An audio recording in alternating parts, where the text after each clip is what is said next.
اس سے پہلے سورہ بقرہ کی مختلف آیتوں کا خلاصہ پیش کیا گیا۔ ابھی اپنے سامنے جو آیت کریمہ ہے، اللہ تبارک و تعالیٰ اس کے اندر ارشاد فرماتا ہے وَلِكُلِّ وِجْهَةٌ هُوَ مُوَلِّيهَا فَاسْتَبِقُوا الْخَيْرَاتِ أَيْنَمَا تَكُونُوا يَأْتِ بِكُمُ اللَّهُ جَمِيعًا إِنَّ اللَّهَ عَلَى كُلِّ شَيْءٍ قَدِيرٌ۔ چونکہ یہ بات چل رہی ہے ٹوٹل تحویل قبلہ کے تعلق سے کہ اللہ تعالیٰ نے مسجد اقصیٰ سے مسجد حرام کو قبلہ بنا دیا، تو اب مسجد حرام میں بھی اللہ تبارک و تعالیٰ نے الگ الگ سمت مقرر کی ہے۔ وہاں پر آپ غور کریں، خانہ کعبہ ہے، چاروں طرف کھڑے ہو کر کعبے کی طرف چہرہ کر کے نماز پڑھتے ہیں۔ جیسے ہم لوگ مغرب میں ہمارے لیے کیا ہے چہرہ کرنا، یہ قبلے کی طرف چہرہ ہوتا ہے، لیکن جو خانہ کعبہ کے مغربی سائڈ میں رہتے ہیں وہ مشرق کی طرف چہرہ کرتے ہیں، کیونکہ ان کا قبلہ مشرق کی طرف ہے۔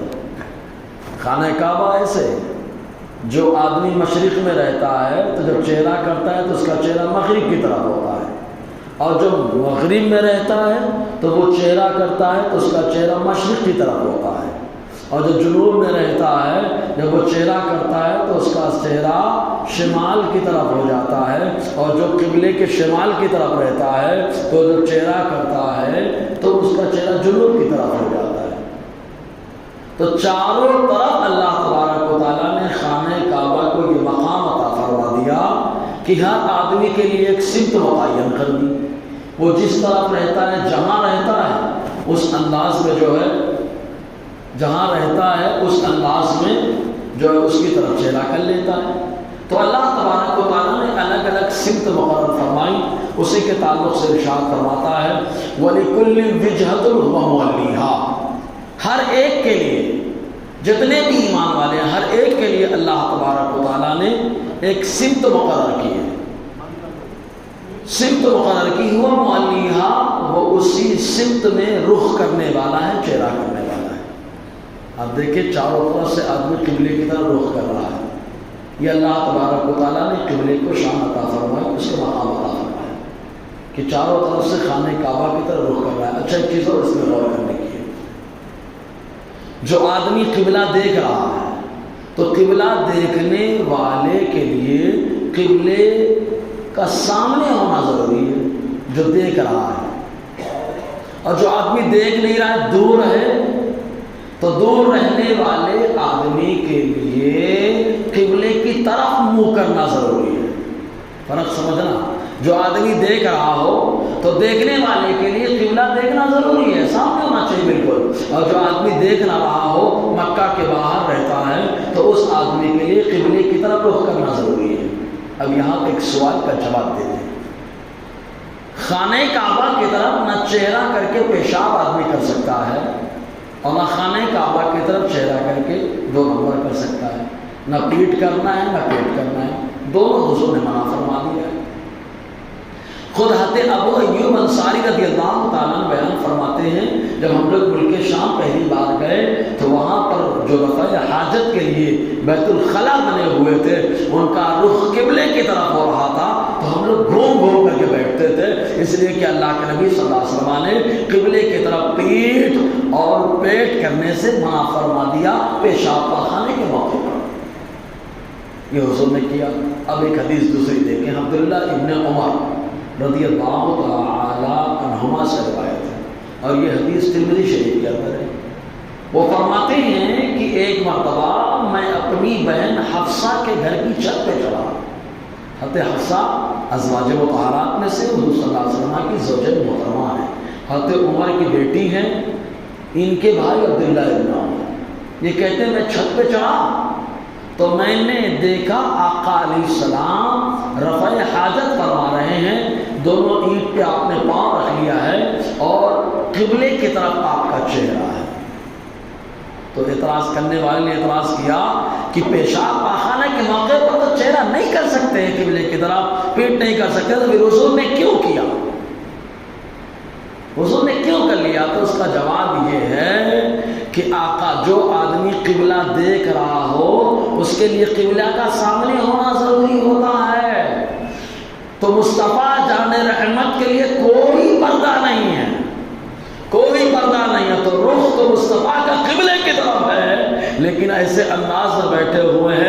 قبلہ سائڈ میں ہو جا رہا ہے اور مصطفیٰ کا رخ سائڈ میں ہو جا رہا ہے، اس اعتبار سے کوئی خرابی نہیں، کیونکہ جو قبلہ دیکھ رہا ہو تو قبلے کی طرف دیکھ، ایک دم سامنے ہونا ضروری ہے، نماز کے اندر سامنے ہو، پیشاب پاخانے میں سامنے نہیں ہونا چاہیے بس۔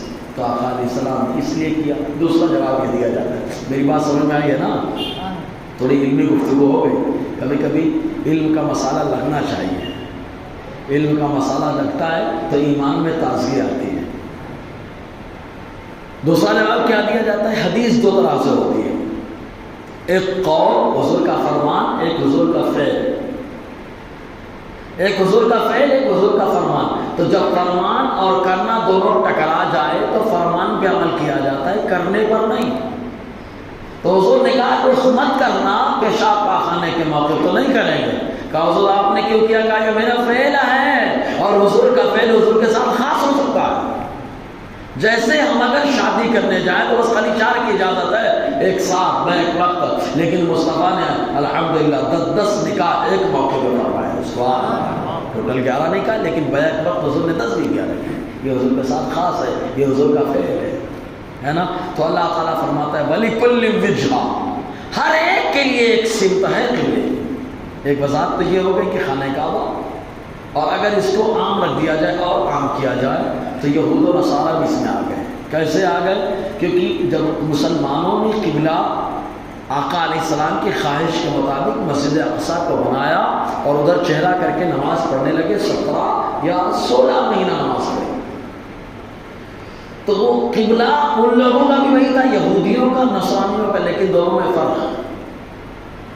نصرانیوں کا قبلہ الگ، جانب شرقی، جہاں پر حضرت عیسیٰ علیہ السلام کی ولادت، اور یہودیوں کا قبلہ پتھر، صحرا بولتے اس کو، ہے جگہ وہی لیکن دونوں کا قبلہ الگ الگ، وہ مالیات وہ اس کی طرف کرتے ہیں۔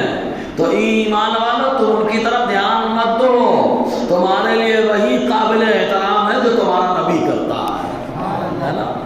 وَلِكُلِّ وِجْهَةٌ هُوَ مَوَلِّيهَا۔ دو تفسیر ہو گئی۔ تیسری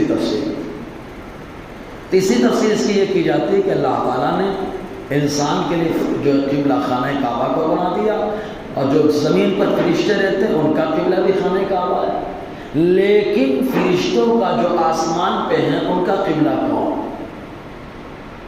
ان کا قبلہ اللہ تعالیٰ نے کس کو بنایا ہے؟ تو حدیث پاک میں آیا، ایک جگہ ہے جس کا نام ہے البیت المعمور۔ بیت المعمور یہ وہ جگہ ہے جہاں پہ اللہ تبارک و تعالیٰ روزانہ 70,000 فرشتوں کو طواف کرنے کے لیے بھیجتا ہے۔ سبحان اللہ۔ اچھا ایک چیز اور، جو ایک بار چلا گیا دوسرے بار جانے کا موقع نہیں، بس۔ تو سارے فرشتوں کو اللہ تعالیٰ نے جو آسمان میں سب کا قبلہ البیت المعمور کا بنا دیا، تو البیت المعمور کی طرف رخ کر کے عبادت کرتے ہیں، اور جو زمین پر ہیں ان کا قبلہ خانہ کعبہ کو بنا دیا۔ تو اللہ تعالیٰ نے فرمایا سب کی ایک سمت ہے، وہ اس سمت کی طرف رخ کر کے نماز پڑھتے ہیں، سمجھے نا؟ تو الگ الگ نماز۔ تو اب ایمان والوں سب کی ایک سمت ہے، تو اب ایمان والوں کو حکم کیا؟ اللہ تعالیٰ فرماتا ہے فاستبقوا الخیرات، تو بھلائیوں میں جلدی کرو، سبقت کرو، آگے بڑھو۔ ویسے تو حدیث پاک میں آیا 3 چیزوں میں تو ہمیشہ جلدی کرنا چاہیے۔ نمبر 1، نماز کا وقت ہو جائے تو نماز میں وقت ہو جائے، مطلب تیاری شروع کر دے کہ نماز چھوٹنے نہ پائے۔ دوسری چیز آقا نے فرمایا جنازہ تیار ہو جائے تو نماز میں، فرق سمجھنا، جنازہ تیار ہو جائے تو نماز میں تاخیر نہیں کرنا چاہیے، تیار ہو گئے دیکھیں نکلو نماز پڑھو۔ اور نمبر 3، بیوہ عورت ہے، طلاق شدہ ہے، اس کے لیے نکاح کا پیغام آ جائے، کفو مل جائے، لیبل مل جائے، تو شادی میں دیری نہیں کرنا چاہیے۔ اب سمجھ میں ہے شادی میں دیری نہ کرنا، تو اس کے لیے شادی میں دیری نہیں کرنی چاہیے۔ تو اور دوسرے کاموں میں تو آقا علیہ السلام نے مطلق اللہ تعالیٰ نے فرما دیا نیکیوں میں سبقت کرو، جلدی کرو۔ صحابہ میں تو بڑا جذبہ، سبحان اللہ، بڑا جذبہ صحابہ کرام کا۔ اگر نیکی کا جذبہ مل جائے، نماز کا معاملہ ہو تو اس میں تو صحابہ سب سے آگے ہی ملیں گے، سب سے آگے۔ حضور نے فرما دیا خالی پہلی سب کی فضیلت معلوم ہو جائے تو لوگ تلوار چلانے لگے، مصطفیٰ سلام پہنے تو آگے کون نظر آ رہے ہیں؟ ابو بکر، عمر، عثمان جیسی شخصیات میں نے پہلے سمجھ ایک چیز ہمارے نہیں سمجھ آتی، اپنے یہاں ماحول ہے، اپنے یہاں کیا ہر جگہ سلام پھر لوگ پیچھے بھاگ کے جاتے ہیں. قابل غور کیوں گئے پیچھے؟ اب پیچھے والا باہر چلا جاتا ہے. وہیں پہ اگر جگہ چینج کرنا ہے، بولے حضرت جہاں نماز پڑھیں گے وہ جگہ روز محشر ہمارے نماز کی گواہی دے گی. ہم بھی کہتے ہیں بلا شبہ گواہی دے گی. ارے میں تو یہ بھی کہتا الحمدللہ حدیث سے بھی ثابت ہے کہ مسجد خود ہمارے نماز کی گواہی دے گی. مسجد خود گواہی دے گی. حضور نے فرمایا مسجد میں آنکھ بھی ہے کان بھی ہے. سبحان اللہ. کیمرہ دنیا لگائے نہ لگائے مصطفیٰ نے پہلے ہی لگا دیا ہے. یہاں کا کیمرہ ڈیلیٹ ہو جاتا ہے، کبھی کبھی بند ہو جاتا ہے، لیکن یہ کیمرہ نہ نظر آتا ہے نہ دکھائی دیتا ہے، نہ اس کا معاملہ ریکارڈ ڈیلیٹ ہوتا ہے. لیلا دنیا کا کیمرہ ہم چلائیں، یہ کیمرہ آخرت میں اللہ تبارک و تعالی ہمارے حق میں گواہی دینے کے لیے چلائے گا. تو ویسے پیچھے جانے کی ضرورت ہی کیا ہے؟ آگے بڑھنے کا ہم لوگ آگے بڑھیں. اچھا ایک چیز ہم لوگ جو ہے شرماتے کس میں؟ اچھائی کرنے میں. دیکھنا گالی دینے میں کوئی نہیں شرمائے گا، لیکن درود پڑھنے میں شرمائیں گے لوگ کیا کہیں گے. صحیح ہے کہ نہیں؟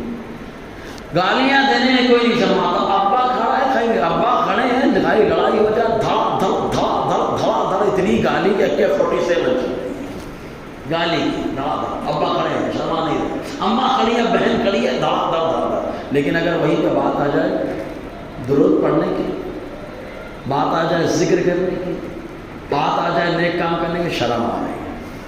شرم آ رہی ہے. نیکی میں شرمایا نہیں جاتا.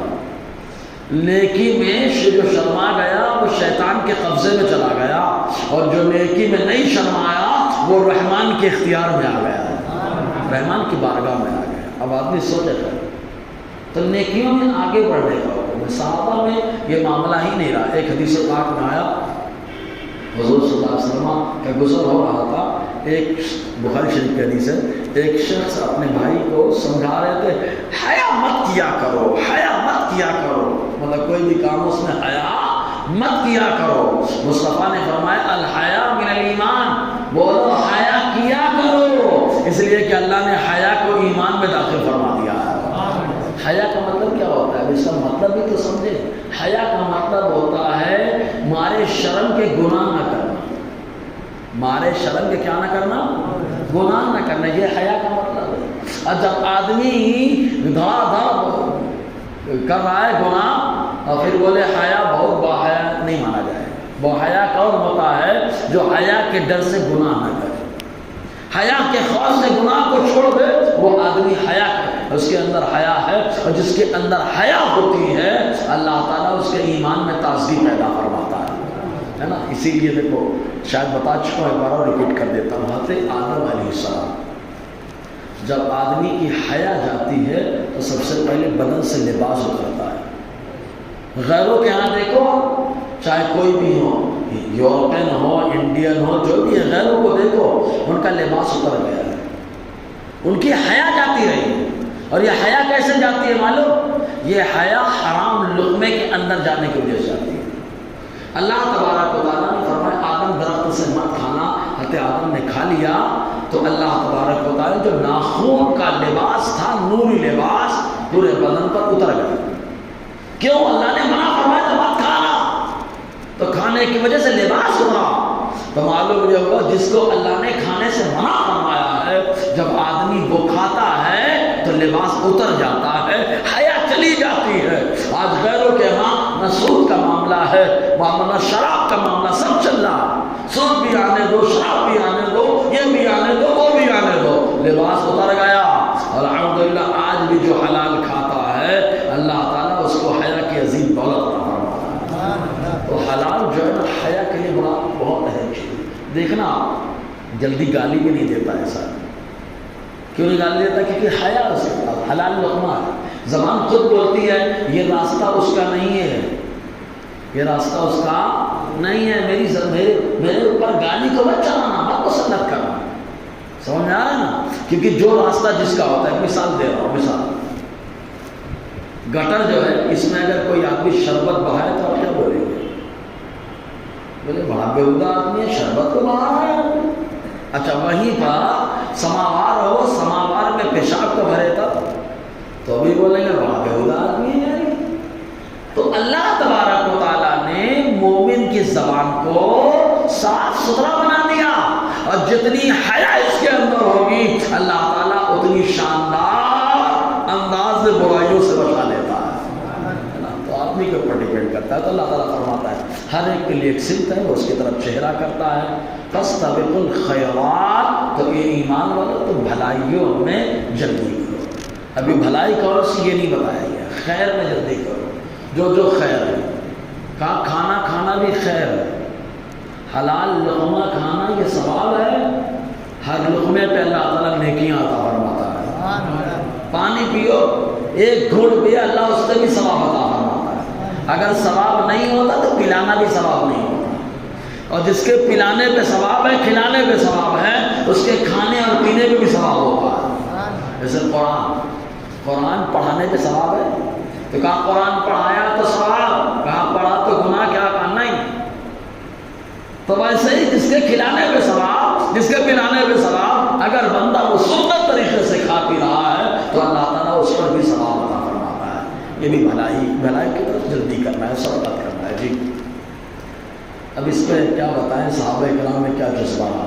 ایک آیت نازل ہوئی، اللہ تبارک و تعالیٰ نے حکم دیا کہ اگر میرے محبوب سے بات کرنی ہے تو 1 درہم صدقہ کرو۔ حکم مل گیا۔ ہم کو اگر مسئلہ پوچھنا ہو اور بتا دیا جائے ہمارے پاس مسئلہ پوچھنے آنا تو مسجد کی پاوتی بنوا کے جانا۔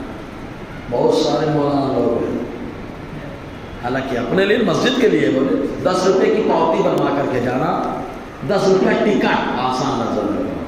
ایک مسئلے کے لیے کتنے روپے کا ٹکٹ ہے؟ 10 روپے کا ٹکٹ، وہ بھی ٹکٹ کس کا؟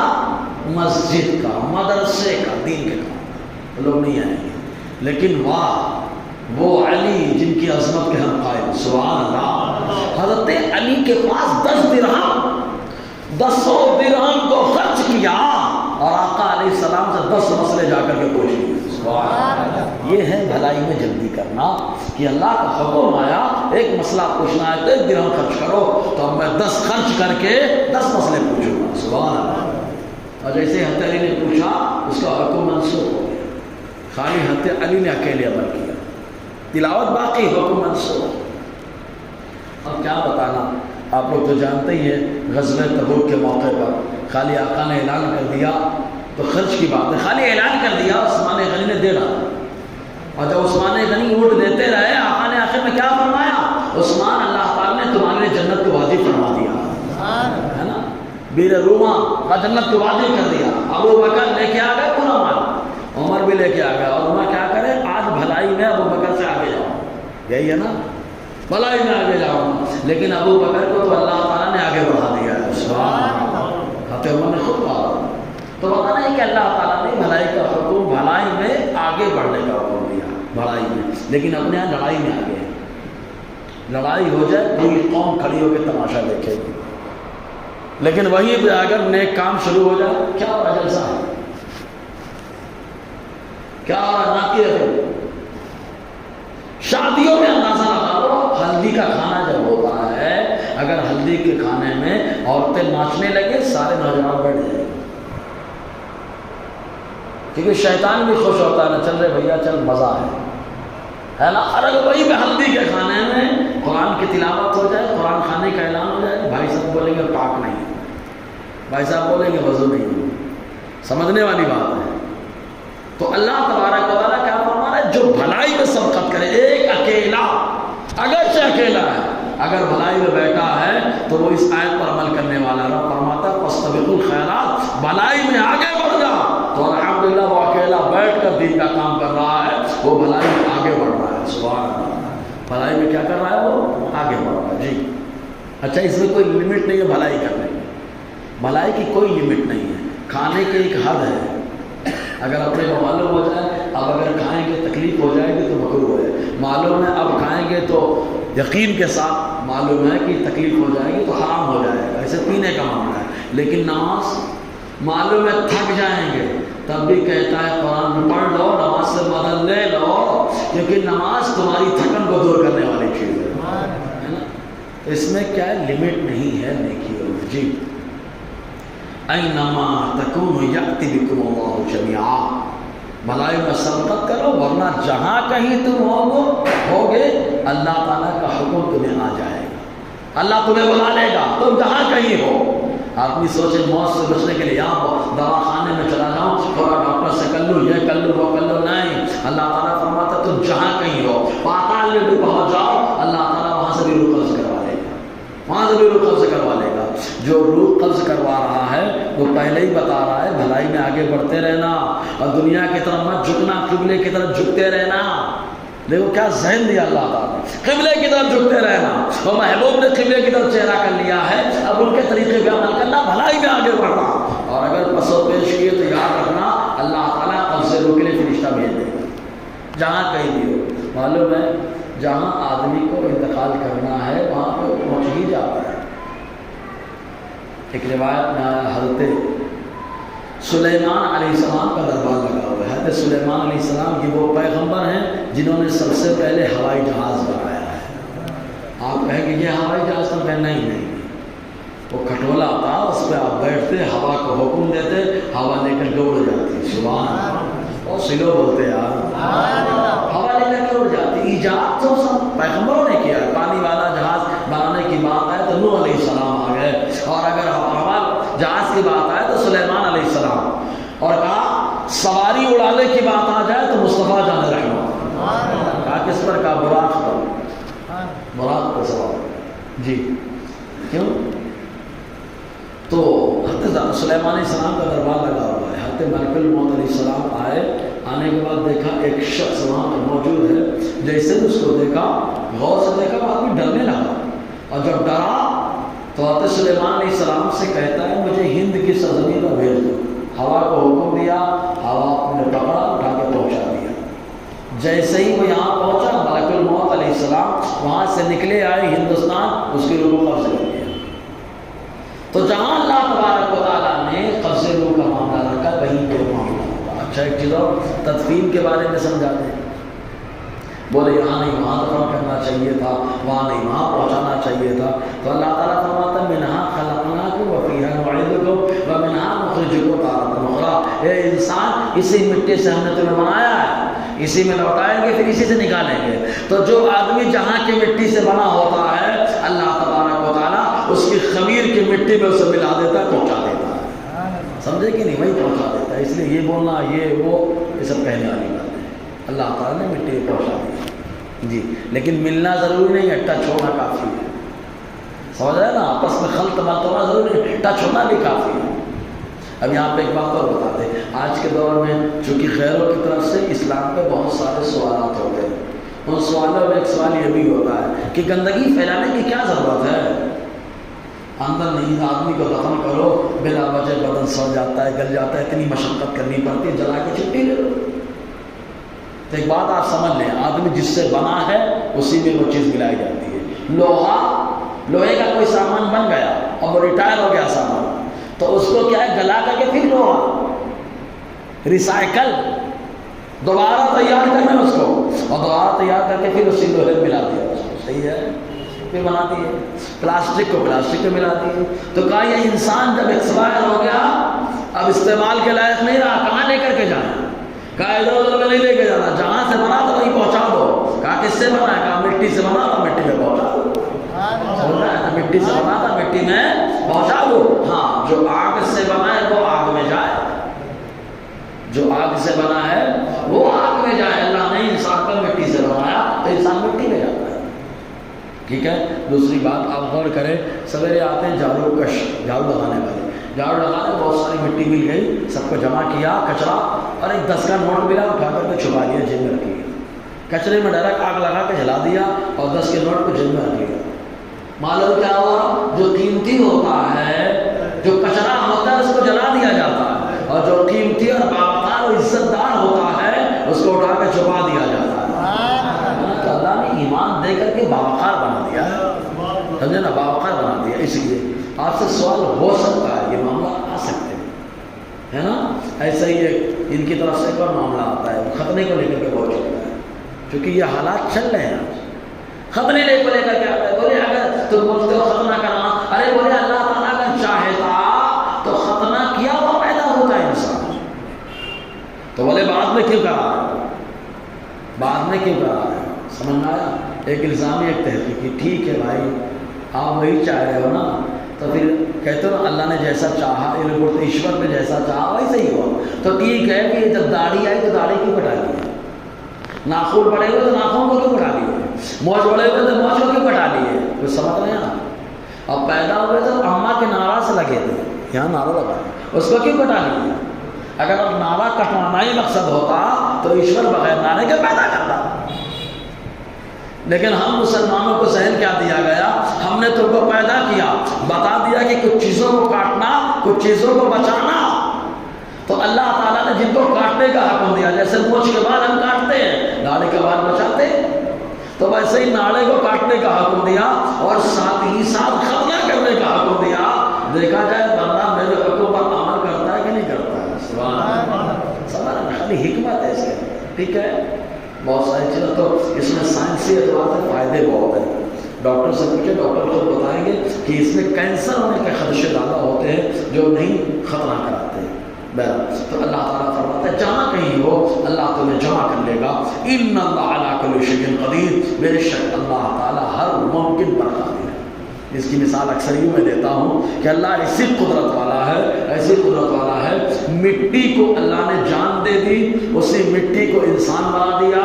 اسی انسان میں اللہ نے اسی مٹی میں دیکھنے کی طاقت دی، اسی مٹی میں اللہ نے سننے کی طاقت دی، اسی مٹی میں بولنے کی طاقت دی، اسی مٹی میں اللہ نے سونگنے کی طاقت دی، اسی مٹی کو اللہ نے سوچنے کی طاقت دی، اسی مٹی کو اللہ نے محبت کرنے کی طاقت دی. اسی مٹی میں کھال ہے، اسی مٹی سے بال ہے، اسی مٹی سے خون ہے، اسی مٹی سے سب کچھ ہے.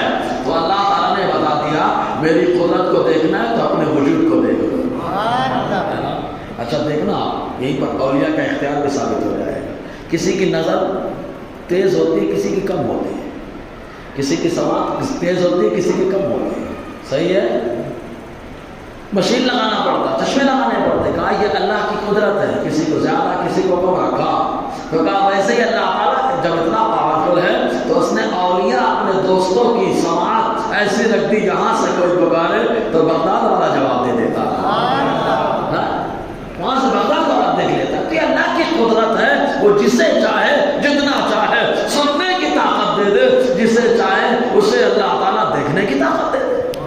یہ تو اللہ کی قدرت ہے. تو بے شک اللہ تعالیٰ ہر ممکن چیز پر قادر ہے.